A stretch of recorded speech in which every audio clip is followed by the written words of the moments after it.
I actually found what I would consider to be the best prompt I've ever used with AI.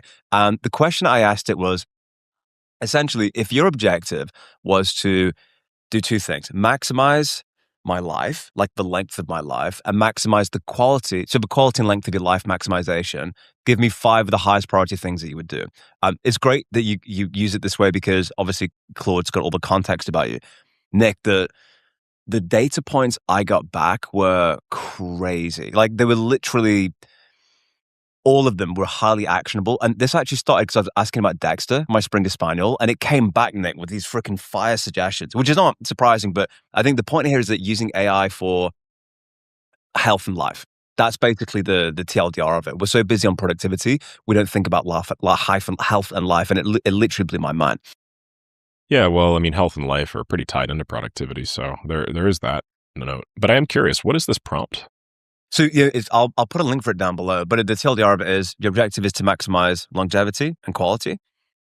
Give me five things to do that. And you give it to Claude Opus 4.6. So let me give you a couple that it gave to me, which I thought were freaking amazing. So one of them, it said, basically, if you have any family histories of anything, it can kind of give you some specifics. So when my dad died of like a heart thing, but he'd been smoking since he was 15 to 72. So there's like, there's a bit, so it said, here's what you should check. This will tell you your 20-year risk, blah, blah, blah. And then the other thing was, really interesting. It was like, your age group at 33, it said, what no one really thinks about is like, what would be like in 7 to 10 years, maximize your total life happiness.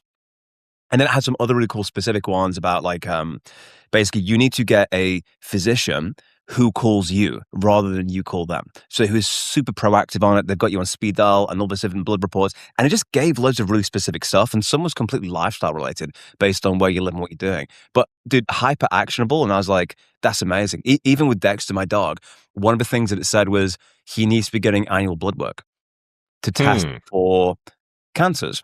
And the idea is that like the difference between a stage 1 and a stage 3 actually is just caught in testing. So if you just did annual blood work at like when the dog's like 7 or 8 years old, you can catch a lot of this stuff. And I was like, this is probably single-handedly the most useful question I've ever asked AI my entire life. Fascinating. Yeah, I mean, that's cool, man. I remember when O1 thinking came out, or like O1, the GPT series model came, and it was like doing these deep research reports. I have this big, journal entry list that goes back, I don't know, like 4 years, probably 5 years.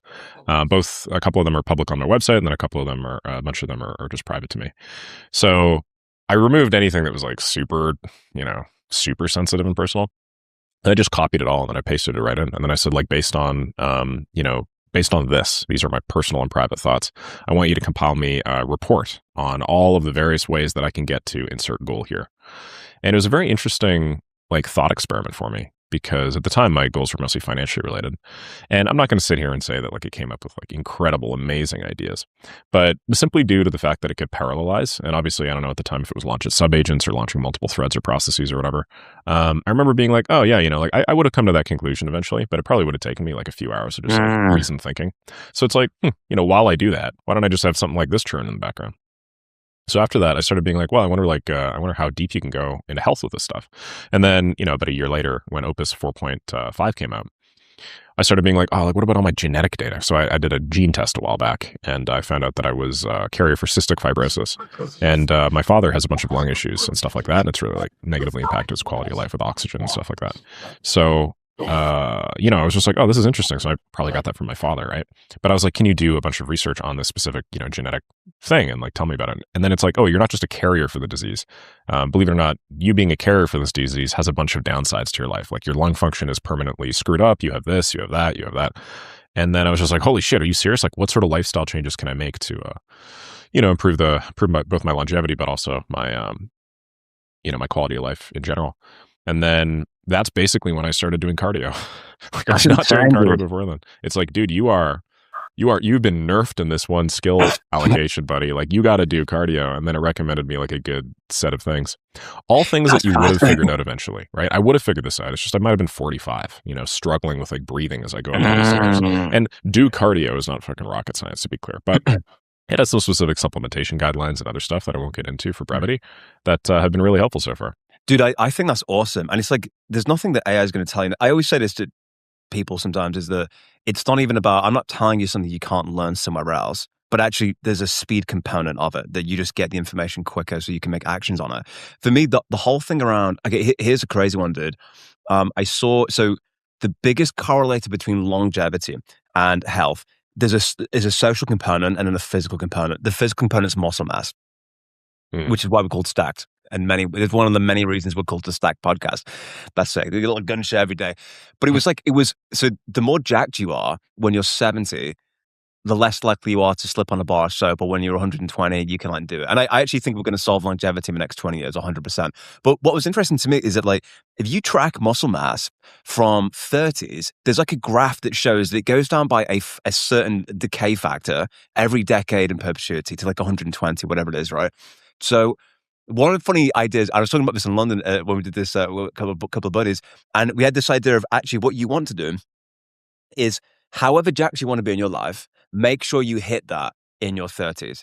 So basically, don't leave your 30s thinking, dude, I want to be bigger, or I want to have bigger bicep to reduce your chest. Just reach the level that you'd be like, dude, if I never got a pound of muscle heavier than this, it would be perfect. So you want to maybe go 5 pounds beyond that. And then when you're in your 40s, 50s, 60s, 70s, 80s, you're going to be completely cool. Because maintaining it's one thing, but it's just putting it on slightly different. So that was a kind of not alarm signal for anyone, but yeah, if you want to do it in your 30s, get it done. But I think in many respects, it's the same for everything, right? If you've not done it by the time, in your 30s, it's not that you can't do it. You can do it any time, but it's almost paint the wall to jump off the ladder. Admit that you're not going to do it, or just do the thing. Very interesting phrase. I don't think I've ever heard that one before. My counterpoint to that is Ronnie Coleman. How old was he, dude? Well, he's not 30 anymore, but you should have seen that guy. Dude, but he had some exogenous supplementation. Some assistance, huh? Yeah, sure. I think obviously, you could never work out. You could be 50 years old, go on TRT, and have an incredible physique, of course. But I'm not on about the general trend of. But I guess my TLDR would be act now. Trend, yeah, with a capital N on it. It'd just be act now and make magic happen, basically. So it's cool. No, I know. I'm just screwing with you, buddy. Ronnie Coleman's obviously an outlier, and he's a freaking 1% bodybuilder. You are 100% right. You should get stacked and jacked. That's it, man. Jacked by name, stacked by nature. That's what we cover here in the podcast. The other one I'm just pulling up here as well. Brian Johnson's doing a lot of work. He gets a lot of criticism. I'm just looking at right now, actually, some of the stuff he's doing, and he gets a lot of hate because he did Venmo. He was a founder of Venmo. Yeah, Braintree Venmo, and then he sold. Isn't that really awesome? And he's got this mission to solve aging, which I think is the coolest mission ever. He gets so much unfair hate on that because one of the interesting points that came back from Claude, again, it's not rocket science, but it said, dude, the single highest leverage variable you have is actually sleep.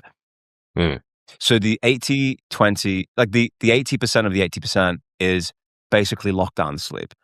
So that's going to do way more than any other supplement. I've got to get my NAD, blah, blah, blah. I got the little fish oil supplement. Great.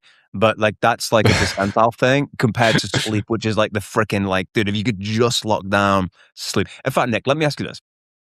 If you could, I can guarantee, I have 2 magic pills, red and blue. One is you're going to have perfect sleep for the rest of your life, guaranteed, fresh, 8-hour, beautiful, the best sleep possible, or I'll give you the best diet possible. You can eat whatever you want to. You've a guaranteed best diet or guaranteed best sleep forever. Which one would you take?